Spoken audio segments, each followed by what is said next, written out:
what's up, everybody? Christopherleonjohnson here. So, before I go, please find this young man, by the way. I don't know. Please find this young man.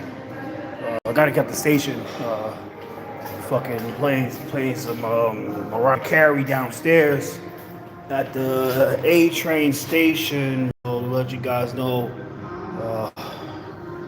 So, headed home. Came over the station. Walking home, just want to talk stuff on Instagram Live. YouTube Live. Just a heads up, everybody. The video that Guardians Divinity and the other people that they're supporting yesterday, because today is Thursday, fucking cold out, will be uploaded later on this morning. I'm still uploading the video. Help people out all over the city, so I'm not able to get full upload as people think I could. So clear. So I want to do a quick live, walk home, get some drink, and then all right, sorry about that. I gotta take this Wi-Fi off. All right, can't be dependent on the Wi-Fi. All right, so going forward, sorry about that. So like I said, if you want to watch the video from today at the rally, it's gonna be uploaded later on today. This morning I'm probably gonna take a nap, wake up, probably upload by then. But let's talk about this, right? And I want to make a quick video, quick live feed about this today. People like, well, Chris, like, use at the 186th Street, and then you went to the one on City Hall. What happened? So let's explain what happened, guys. And I'll explain what happened. Sometimes you gotta really see bullshit. You gotta know bullshit when you see bullshit from a mile away. And as much as it hurts, people might think it hurts. Like, I don't care about views. I don't really give a fuck about views. I survive without views. I don't give a fuck about views. To make that clear, I just care about doing what's right. That's all I care about. So, I know people, like, it's a lot of bull, like, people. I don't chase views and money as much as I appreciate some donations. If anybody want to donate to me, I appreciate that, but I don't beg for it. But if you want to donate. Cash app's in the thing, LCJ320. I'm not here to plug it, but I'm just making that little generalization. So I'll make that clear. So, going forward, I don't chase views. I chase the right thing. And today, what I did today was chase the right thing because, let me make this clear, all right? Let me explain what happened, all right? I'm going to explain why there was two separate rallies today. Because a person that knows about South Brooklyn politics, especially when it comes to like the Bensonhurst area, like Bensonhurst, Gravesend, Bath Beach politics, there's a lot of dirty shenanigans that's going on here. A lot of dirty shenanigans that's going on. And who suffers at the end of the day is a community. They don't see it, but they suffer at the end of the day because when it comes to this situation,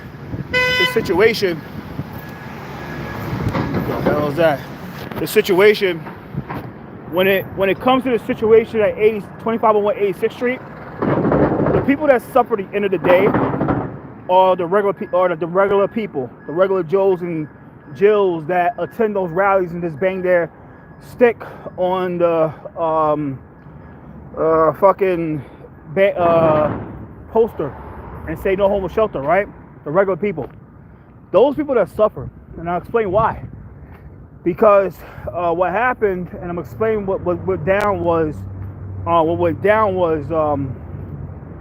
the truth of the matter fact is that Ying Tan and Ken Lee were the only two people, the only two people that actually started this whole fight against the shelter. It wasn't Susan Zhuang, it wasn't Colton, it wasn't Chang, it wasn't Chu, it wasn't Stephen Chan, none of these characters you see at the 86th Street side, that it feels like, oh, it's their shit, so they can do what they want over there and dictate what goes on over that shelter rally, the shelter rally over there.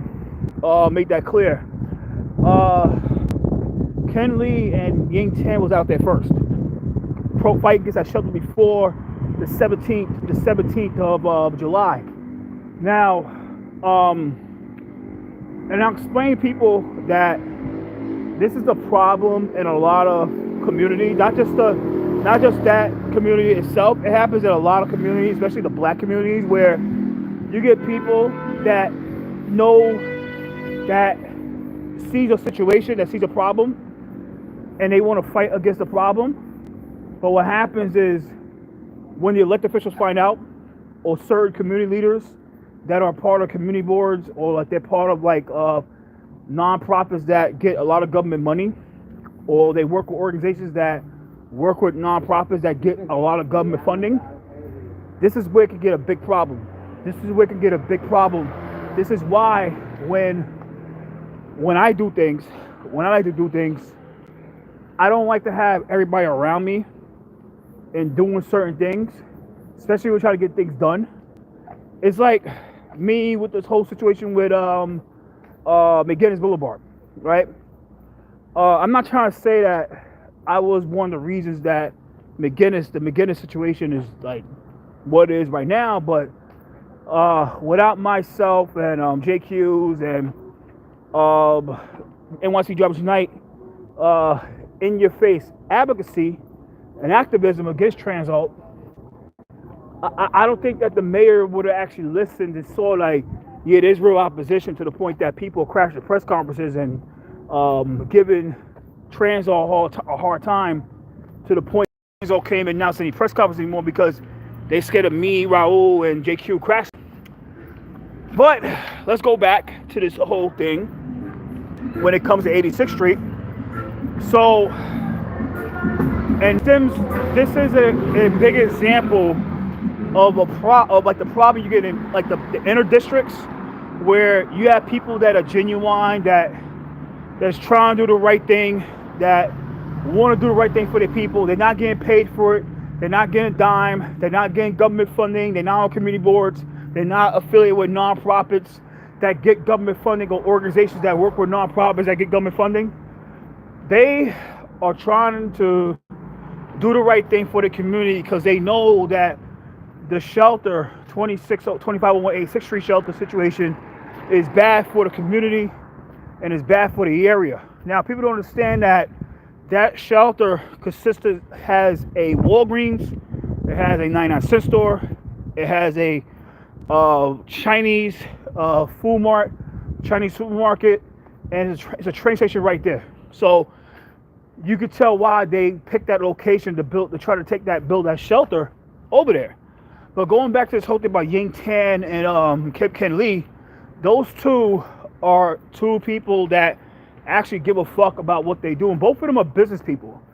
They don't get paid to be an activist or advocate or be a community advocate. Ying co-owns adult daycare with her husband, and Ken Lee's a business owner himself. So they don't really need to. They don't do it for donations and do it to get government funding or protect these elected officials for government funding. Now, today, all the speakers touched it to the money today. All the speakers today at the rally that I attended, they put everything to the money. They spoke everything to the money, which was true about how you have certain community leaders. And I made this clear. I said, if the problem is that you have certain community leaders that have all the votes, they have all the political pull, they have control of the media. I'm talking about community media and ethnic media. They control that, and they the one that really call the shots. They the ones that really put these elected officials in check, and they scare these elected officials to the point where if they don't do what they're told by those community leaders, they will put someone against them in their race, bankroll them, and that could be their job. So you gotta understand what's going on here, and it's mainly that's coming from the people that support Susan Zhuang. That's why, like, people gotta understand today that yesterday at City Hall Park, why the rally was so small, because like I said, the crowd that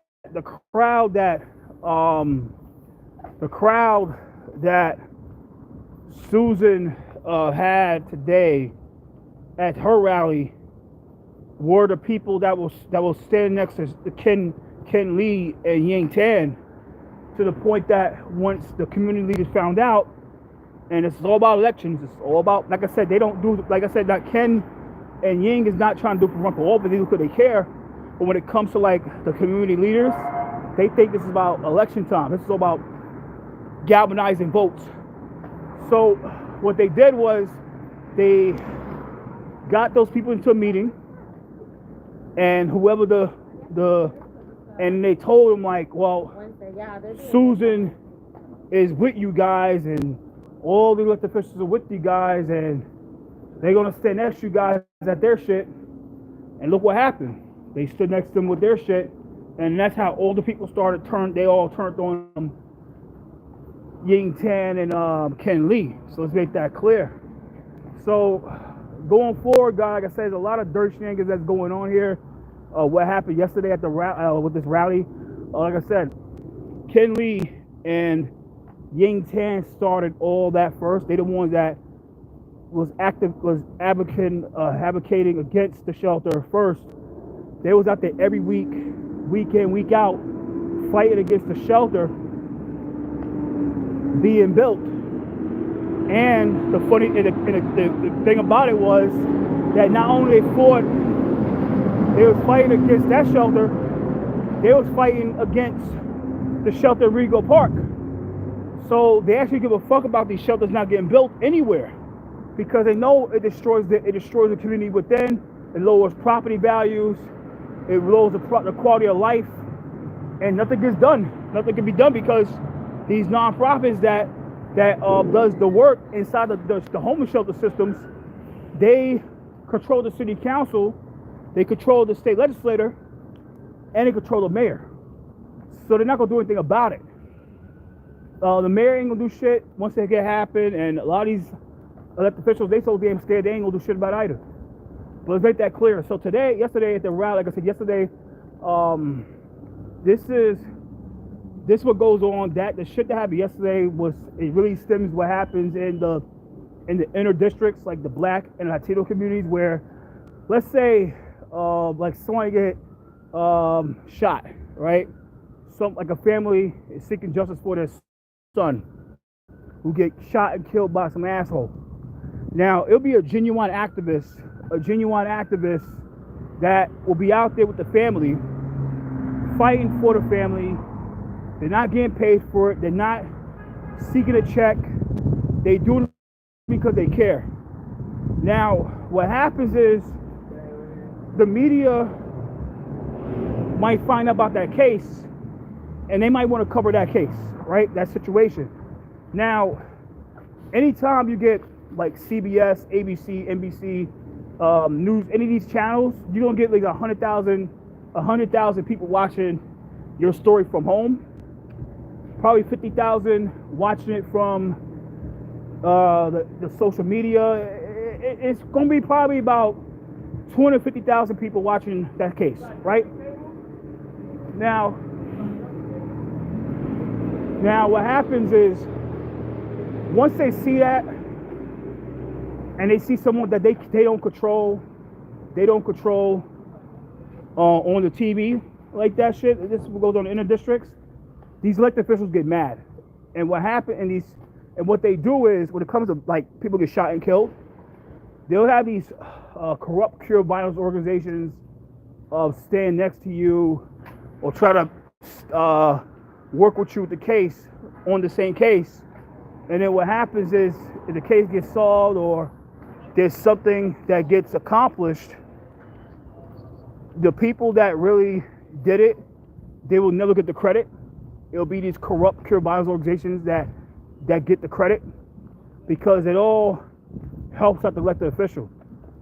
So like this is me in a nutshell. My thing is I hate working with those people. I get annoyed when they come and try to act like they're supporting because they're not supporting. They just did it still the co-op shit. They did a co-op and divert and distract, and at the end of the day they take all the credit. And who do you think it benefits? Elected officials.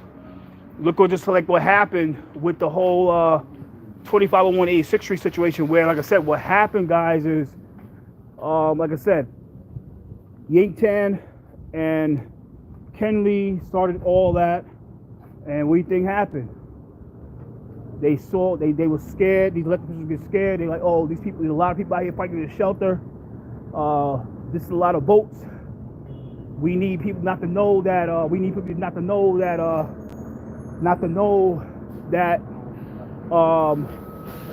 If we not out there, we gonna lose our jobs. It's a lot of votes.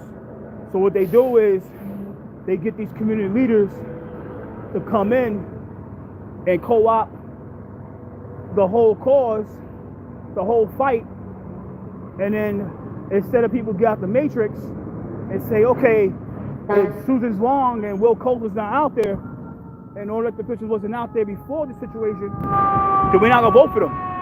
But with the help of these so-called community leaders that jump into this shit, they kick people back into the matrix and say like the only way they're gonna save you is through these same elected officials that came in the last minute. It's crazy. But yesterday at the rally, they touched everything on the money because they was right. They was really correct. And then one thing I gotta say is there's a reason why that there was 2 rallies yesterday. Because what happened was Ken Lee and Ying Tan, they set up their rally in July. Now, Colton and his people felt that they were gonna get a lot of people in front of City Hall, and they get a lot of people in front of City Hall, and they fight against the mayor like that, it could fuck up what they got going on. So what happened was they waited the last minute to call an impromptu press conference rally outside the shelter, led by Bill Colton, with all the community leaders, and like I said, divert the situation, and all the community leaders and activists and elected officials like Nicole Maritakis, who I'll tell you right now, who don't give a fuck about those people, who don't care about photo op. She's a photo op congresswoman. The Greek Ina Vernikov, let's make that clear. The Greek Ina Vernikov. And if you know about Greek Ina Vernikov, she only cared about a photo op. And so let's make that clear. So let's go forward.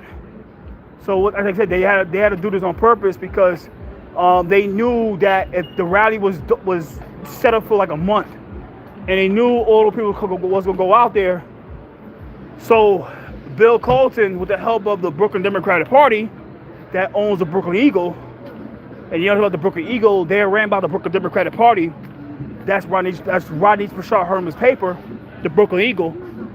They decided to promote the rally that was held at the shelter in front of the shelter location yesterday at 11 o'clock a.m. while Ken rally was at the same day at 12 p.m. And if you know about traveling, it takes 25 minutes to drive through the tunnel from that location to City Hall Park.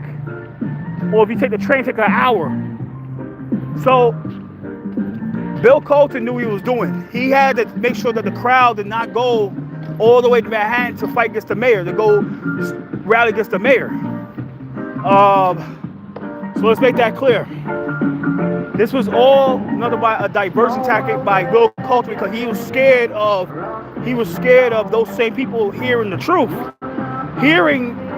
about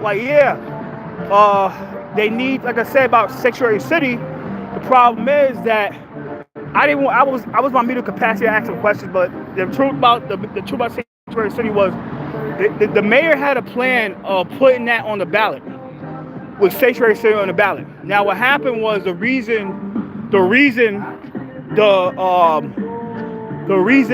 wasn't on the Sanctuary City is not on the ballot is because you gotta understand the people on the board, the people that was on the commission, the Charter Revision Commission. Two of them get millions of dollars in government funding, and I'm talking about Jackie Rowe Adams and Stephanie McGraw. Now, Jackie Rowe Adams and Stephanie McGraw, Jackie runs Harlem Mother Save, and Stephanie McGraw runs Warm NYC. Those two organizations get a lot of government funding. And what happened was, behind the scenes. The speaker started complaining about the Charter Revision Commission and the fact that they had a plan of putting Sanctuary City on the ballot, right? Now, you gotta understand that if you are an executive director that gets government funding and relies on government funding from the city council, the speaker's budget, and all these the speaker city council, you could easily be corrupted. You could easily become an open conflict of interest, and you will easily do whatever the speaker tell you to do. Now, the speaker threatened those two, like, well, if you put this on the ballot, we're going to strip your funding and give to other people. So you got to understand that the reason the Sanctuary City is not on the ballot because the city council complained. The speaker complained. The speaker complained on the steps of City Hall. The speaker complained at the library. The speaker complained the last day of the library, and the city council actually showed up the last day where people could speak at the Charter Commission hearings where Ying Tan spoke. I think that was her like third, fourth speech at the Queen's Library. So people gotta understand that there's a lot of dirty politics that go on, a lot of dirty shit that happens. The only reason that Sanctuary City is not on the ballot because the city council waited to the last minute to complain one by one. They all came to the Queen's Library, Jamaica branch, Merrick Boulevard, and they all complained about the commission.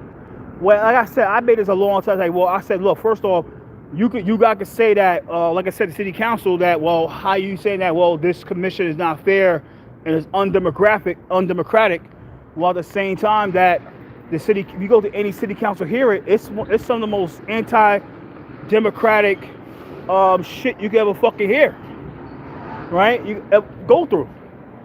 And what I'm talking about, get some fucking drinks. I'm fucking hungry and tired, but what I'm talking about is, if you understand how the city council does it, right?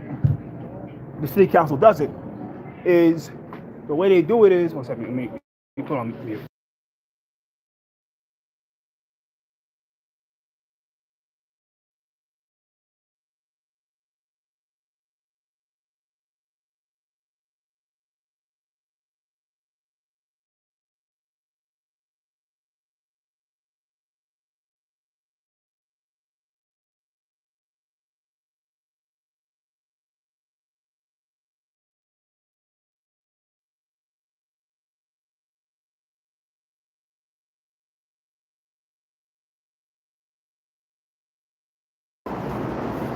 So, hope y'all can hear me. Yeah, I'm back.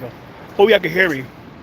But, so going forward, guys, like I said, like, some of the most anti-democratic shit you ever, like, city council here was basically like this, right? So they let the mayors, they're hearing, right? They let the agency speak, all the agencies speak, and then when it comes public testimony, they let all the unions speak first. And when I'm talking about the union, they let every member of the union speak first with unlimited time, and then they let the non-profit speak with unlimited time, and then they let the people speak, the regular people speak with limited time. It's some bullshit. But going forward, guys, like I said, the reason Sanctuary City is down on the ballot was because the city council complained. Like I said, the mayor, people can't get mad at the mayor because the mayor is in a lot of trouble. The mayor is in a lot of trouble. I'm not really following the bullshit DNC is doing. I don't care about that. I care about what goes on at home. I don't care about what DNC. But we all know that the mayor is not speaking to DNC this time because he's under investigation with the FBI. They're not gonna put no mayor that's under investigation of the feds to speak at the DNC. Like, people gotta use their heads with this shit. People gotta really be smart. You know what I'm saying? People gotta really be smart and say they're not gonna let no mayor that's under investigation by the FBI to speak at the DNC. Especially he called out Kamala Harris and Biden about the migrant crisis, they will never let that guy speak. So, of course, the mayor's gonna buck and tell them like, no, let's not put that on the ballot because it's just a little bad on me. And yeah, Yang Tan was correct today that yeah, if people would have voted no, people would voted to repeal it, and they don't want that because the nonprofits like the NYIC, Make the Road, Envision Freedom Fund, what's another nonprofit? Mainly it's a local MENA, Nice for Workers, the Workers Justice Project, the Street Vendor Project. There's a lot of these nonprofits that basically their membership is full of migrants and immigrants, like mainly Latino and African. They want these guys here and gals here. They want these guys to come from Texas to New York City. You think they really want Abbott to divert them to Chicago? No, he doesn't. He wants them to come to New York because they make all the money off these guys and gals. It's a lot of jobs for these guys. They won't say it, but there's a lot of jobs. The little Ristas. Who do you think Rista was that? Worker Justice Project. Cleaners. Make the Road Local MENA. Roofers. Worker Justice Project. So these nonprofits, they make money off these guys and gals. And the way they do it is by making these guys sign up as members, like $20 a month, $30 a month, $40 a month, $50 a month. And they don't care if they lapse, because let's say they get 100 guys to sign up with like next month. Let's say 150 guys decide to come in from Abbott, right? And let's say Worker Justice Project, Make the Road New York, get these guys sign up with $20 a month. Okay, $20 a month, 50 people sign up. Let's say 50 people sign up in the next 6 months to the end of the year. Let's say start from June, right? 50 times 6 is 300, right? So 300 people sign up as members for this quarter, for this half of the year, from this past June to December. Now, or let's inflate the number more. Let's say 250 people sign every month. Time before, because usually the month before the end is November. 250 times 3, that's about 750. Let's say 1,000 people sign up in 3 months, right? Now let's say out of that 1,000, 20%, 80% lapse. These nonprofits they will never tell the donors that they really have 200 members. They'll still keep that 1,000 because that's how they sell the elected officials, and these elected officials they get scared. So people gotta understand that there's a lot of dirty politics that's going on, guys. These nonprofits want these guys now over here. So going back to this situation, when it comes to the whole Yang Tan and whole Yang Tan Ken Lee versus Susan Zhuang, this is all nothing but fucked up politics. Like I said, it's nothing but elected officials and community leaders that are captive to these elected officials.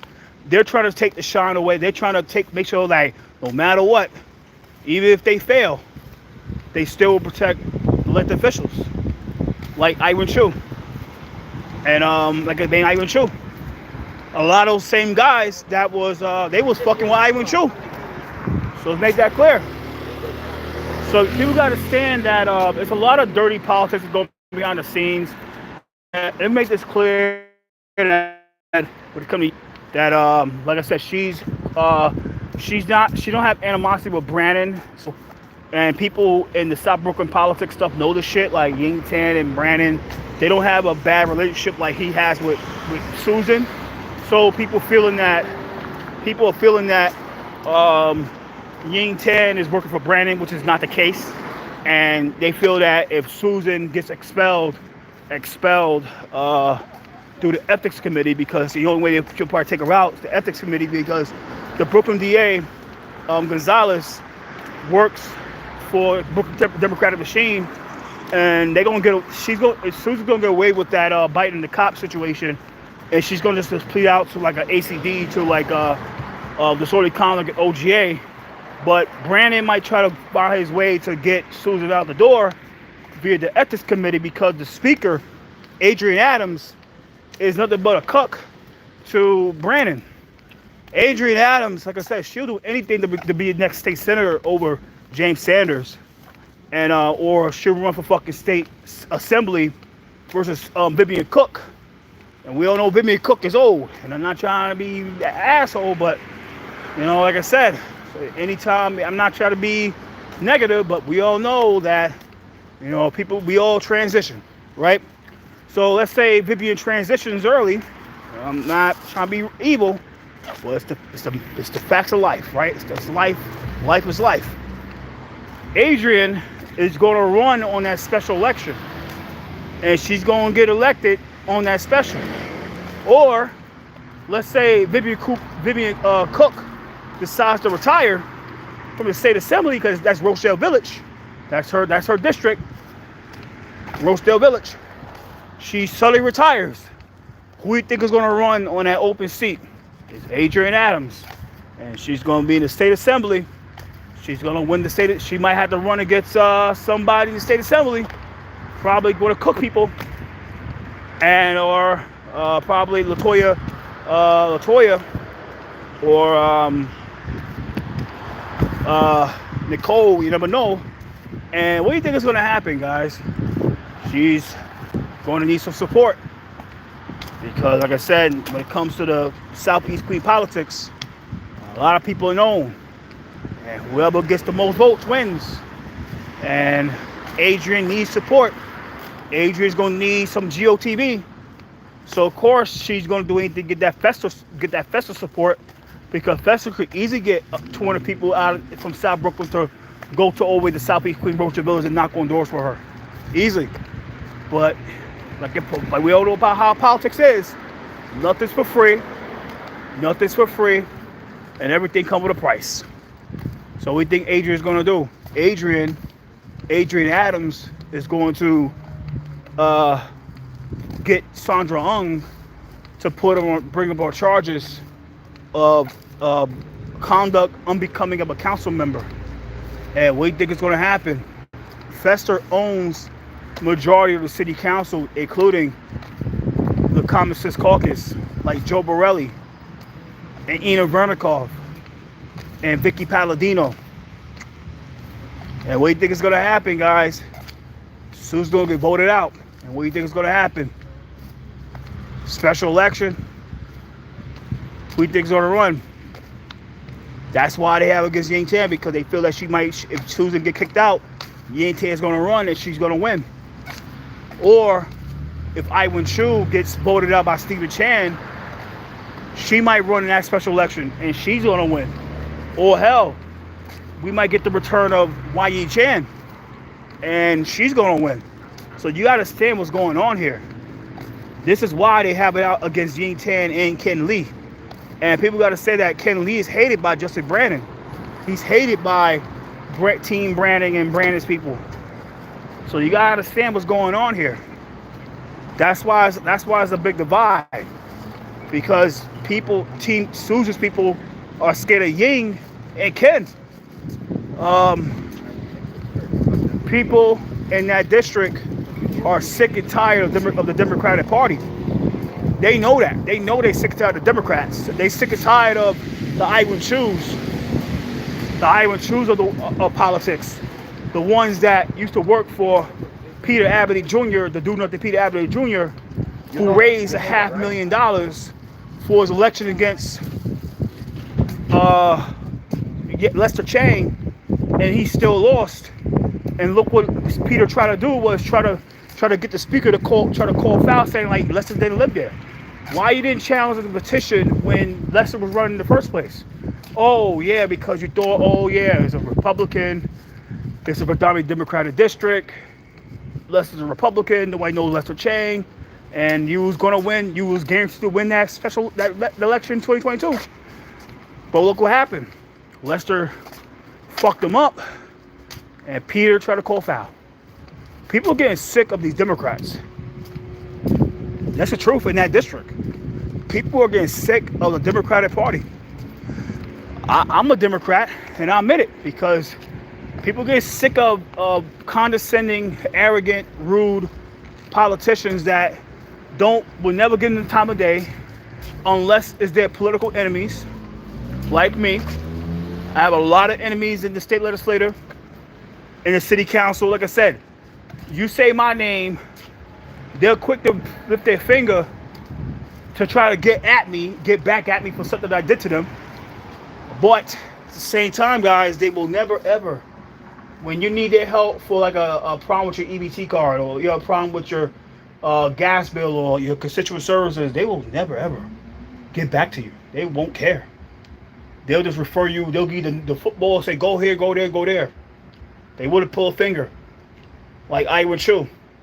Wouldn't pull a fucking finger for you unless you donate to her campaign.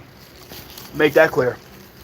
But it was somebody like me who's a political enemy of a lot of the elected officials. I have a lot of enemies in the state legislature, in the state assembly, state senate, city council, mayor's. Like I said, say my name. Say, oh, Chris, I have a problem with Chris Johnson. They'll quick to drop everything and help you out.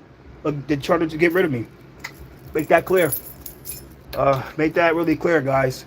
So you gotta understand how these that's why people get sick of the Democratic Party, because it's their agendas over it's their personal agendas over their political agendas over the will of the city.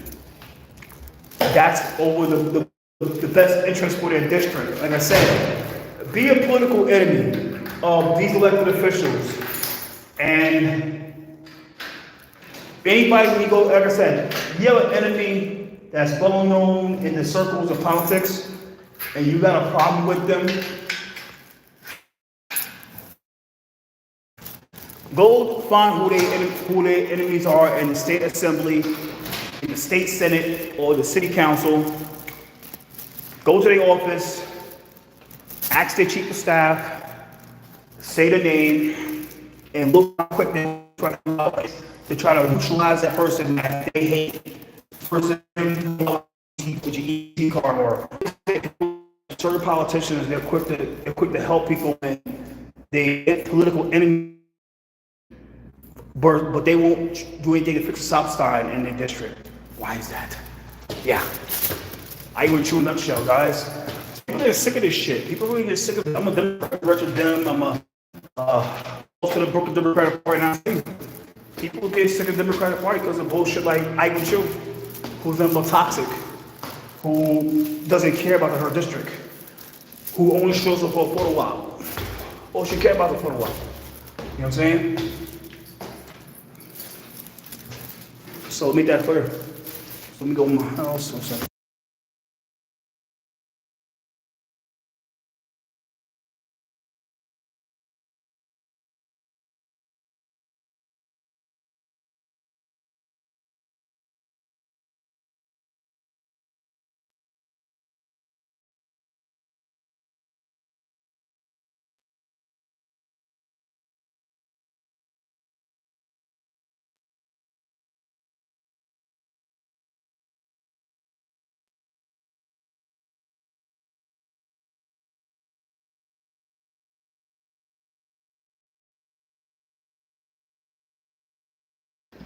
I'm sorry about that. So got back in my house, in my room. Said like, people get sick of the Iron shoes of the politics. People get sick of this shit. And like, as a Democrat, that's part of the party. I know. I feel your pain, guys. And I totally get your pain. So we're in 2024. Like I said, like it's just a lot of divide that's happening. Like it's disgusting. I was in my personal capacity that day. I was with my press pass, but it's good to support its media. Like I said, there was no media out there. Like I said, I know what happened. Like I said, Bill and Susan got scared of the media coming out to cover Ken's rally, and they were scared of things being said by them that they didn't want to come out. They didn't want to be heard. So I make that clear. I know what happened. That's what it's about, guys. 2024. That's what they fear. That's what they scared. These politicians, like, they scared of the